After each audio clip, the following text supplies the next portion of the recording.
Hi, Gidon Ariel here in Root Source and Root Source Tours. I believe that's what we're calling this series of videos. I might have told you in the past about my life and especially how important it was for me to study in a post-high school yeshiva, advanced academic institution of Jewish learning. Well, I learned in Ma'aleh Adumim, but at the time there were basically two of the most popular yeshivot. The new, all of 5 years old, Ma'aleh Adumim Yeshiva, and the Har Etzion Yeshiva, the yeshiva located in Gush Etzion, in the Etzion block, south of Jerusalem, probably about 10 years old at the time, probably even less. Today we are visiting the yeshiva at the Gush, Har Etzion, Mount Etzion. Follow me.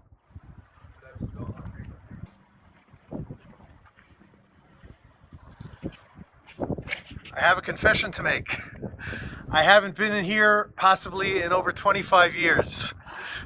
So there's plenty of things here that I'm going to take a look at that might not be too interesting or might be too long to explain.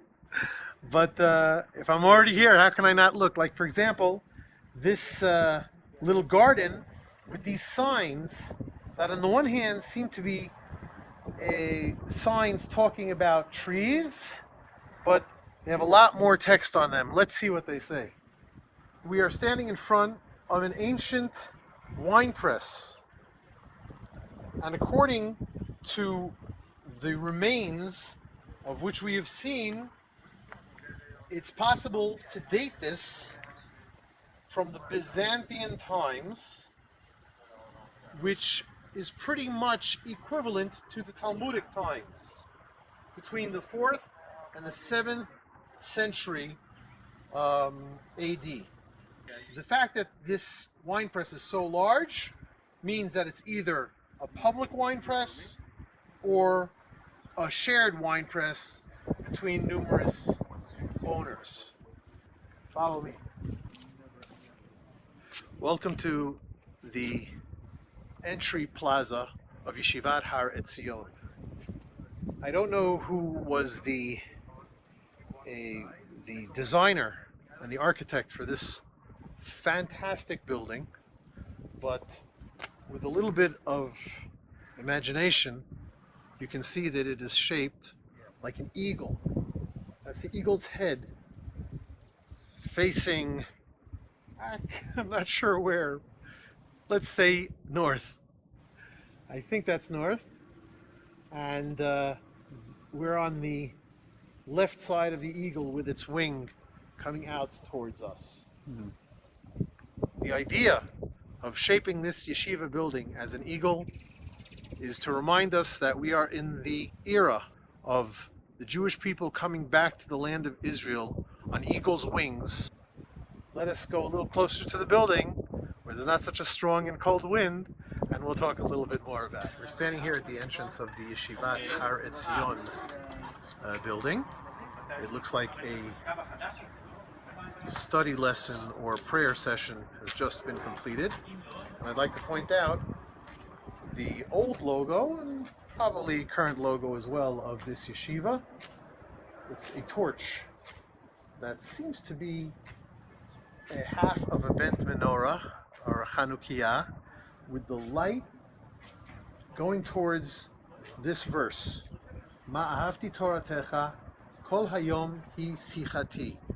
From the Psalm 119, something like 8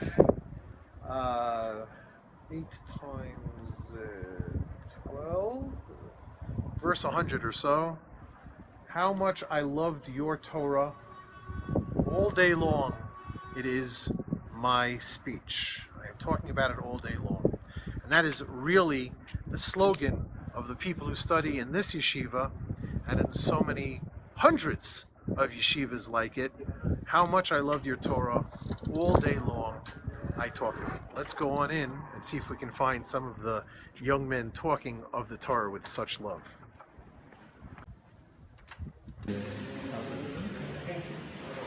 That way looks like we're going to be asked, what are we doing here? So let's go up to the women's section so we'll be able to see it from above, and then maybe we'll have more freedom and chutzpah to go through the main section as well if we need to. Well, Gidon being nervous made me nervous, even more so because I'm the only person in this building walking around without a kippah on. So it turns out that he got us into the main room anyway, and we went over to a corner, and I'm trying to bring out my iPhone and try to record this with hidden camera, sort of. And meanwhile, Gidon is going to start narrating and telling me all about this yeshiva and how it actually works. I can tell you that this is absolutely fascinating. I couldn't believe what I learned.